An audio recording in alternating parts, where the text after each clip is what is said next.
Hello students, so let's continue the third part. Hope you have read the previous paragraphs. I can't deny a petition for tobacco, he said lightly. He refers to Mr. Easton, and on the point of view, Easton's point of view, as he was a convict, so he could not deny the command of the real marshal. So he said very lightly, it's the one friend of the unfortunate. It refers to tobacco, the one friend of the unfortunate. So they bid goodbye to Miss Fairchild. Duty calls you, no? Miss Fairchild answered that yes, duty is calling. So she also bid farewell or bid goodbye. He held out his hand for a farewell. It's too bad you are not going east, she said, reclothing herself with a manner and style. But you must go on to Leavenworth, I suppose. Miss Fairchild was feeling bad that in the east further she was not going to meet Mr. Easton. Yes, said Easton, I must go on to Leavenworth. The two men sidled down the aisle into the smoker. Then, now we have the twist in the last section of the chapter. The two passengers in a seat nearby had heard most of the conversation. Said one of them that Marshall's a good sort of chap. Some of these Western fellows are all right, pretty young to hold an office like that, isn't he? Asked the other. Young? Exclaimed the first speaker. Why, oh, didn't you catch on? Say, did you ever know an officer to handcuff a prisoner to his right hand? So, students, when Miss Fairchild was talking to the two men, two other passengers in the same coach were listening most of their talks and keenly observing everything. One of them remarked that Mr. Easton appeared to be too young to hold the position of a marshal. This aroused doubt in reader's mind.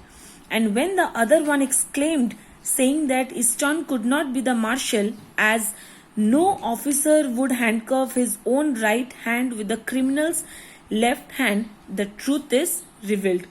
So there is a series of conflict in the story, Heart and Hands.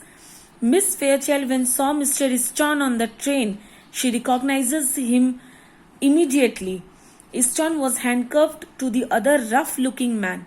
He didn't want Miss Fairchild to notice him, but she was sure that Easton acknowledged her. She asked him if there was the custom to recognize the old friends in the West. The other man, who was the real marshal, understood the situation, and to save both of them, means Mr. Easton and Miss Fairchild, from embarrassment, to protect Easton from embarrassment, he told the young lady that Easton was the marshal. Rather, he lied to the young lady that Easton was the marshal who was taking him to Leavenworth prison for 7 years imprisonment for counterfeiting.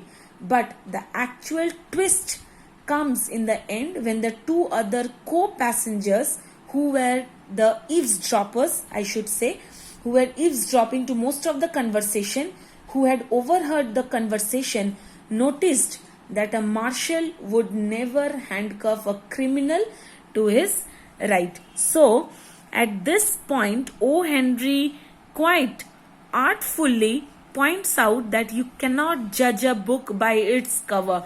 Students, you know this quotation, this universal truth that you cannot judge a book by its cover, and a marshal would never handcuff a man to his right hand. So the truth has been revealed in the last section, the last paragraph of the chapter, and this was a bit of surprise ending in this is a tricky act of O. Henry, and he is best known for the surprise endings in his short stories. Students, I hope you have understood the chapter. So we shall now discuss the characters, the title justification of the chapter. Students, now listen carefully the significance of hands and hearts in the story.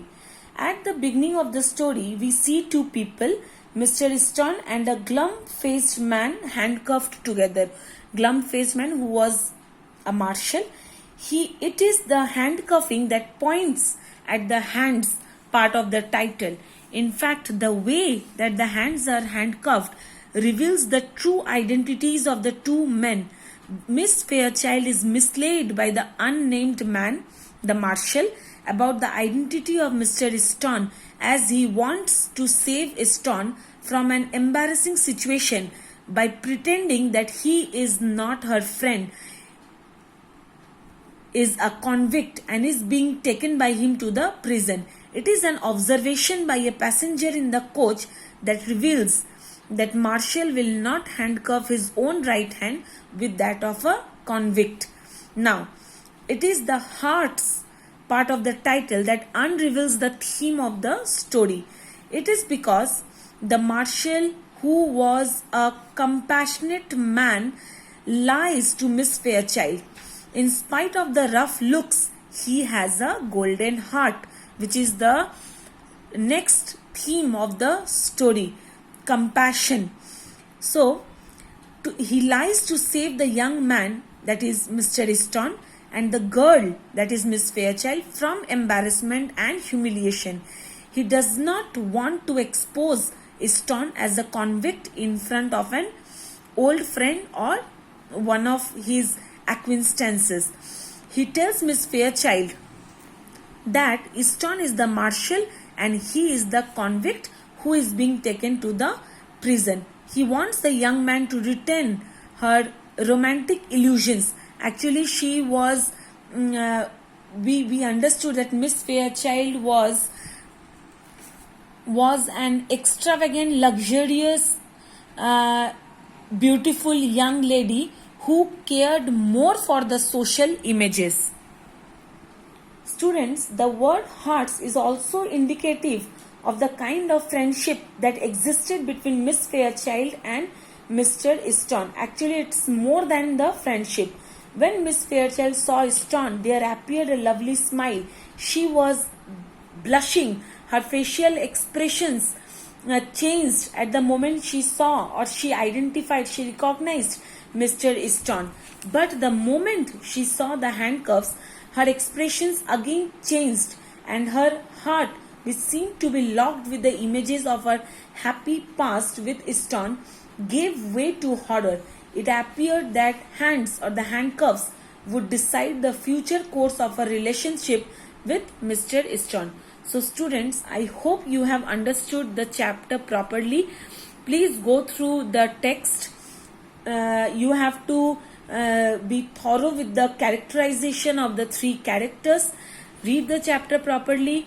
Workbook is with you. Please solve the assignments. Thank you. I shall continue the next chapters in my next video.